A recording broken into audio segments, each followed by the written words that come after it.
Hi everyone, I'll be doing my close play on a game called Hades. So the objective of this game is to get out of hell and escape your father, who is Hades.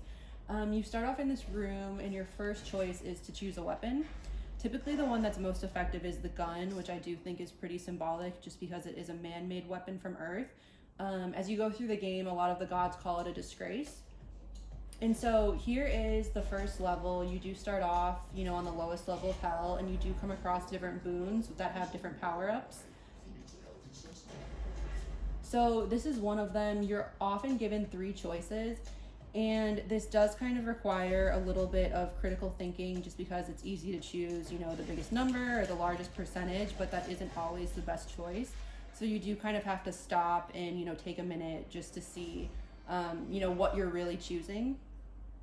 And so something, that's really unique about this game is that if you die, you have to start over. I do think this is kind of unique and interesting just because in the real world, if you are in a dangerous situation, you have to be cautious and smart about your every move since there's no, checkpoints or restarts.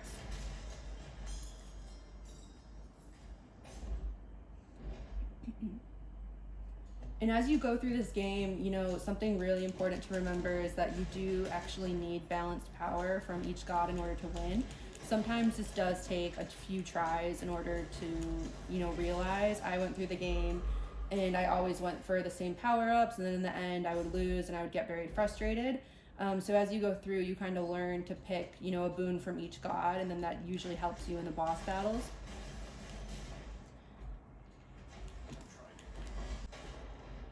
Okay, so now this is a point in the game where you're presented with a store option on the right-hand side. So this is also really unique just because money is a pretty large aspect of this game. It's interesting because if you save it and if you don't spend, you're rewarded in the end. You do get extra money per world that you enter. So, and this is kind of tough just because these do come across pretty often, so you're always tempted with, buying different things. But it really does just teach you the power of saving and kind of responsibility in that sense. All right, so now I'm at the boss battle. So something super interesting is that this game also rewards you for making friends, and you can do that by giving them different gifts and just talking to them a lot. And this is just another thing that I think is kind of interesting about this game. It is very violence-based, but there is, some emphasis on friendship and stuff like that. So that's just kind of another thing that, happens in the game, but is also a good life skill. So kind of going back to what I mentioned, you really do need kind of balanced power from each god in order to win. I am struggling here because I didn't pick up any Hermes boons, and those typically give you a boost in speed. So as you can see, the bull is kind of easily able to charge me here, which is kind of how I'm struggling. So this is another thing to be mindful of when playing, and it really does just teach the lesson of balance and how too much of anything isn't usually a good thing.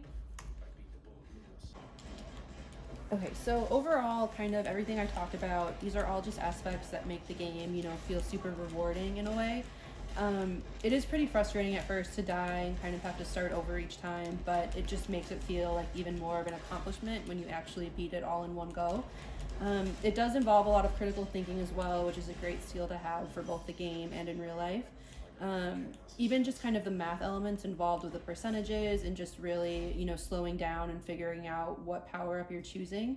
I think just for all these reasons, it is a really great game, and it is one that I'll continue to play. Thanks for listening.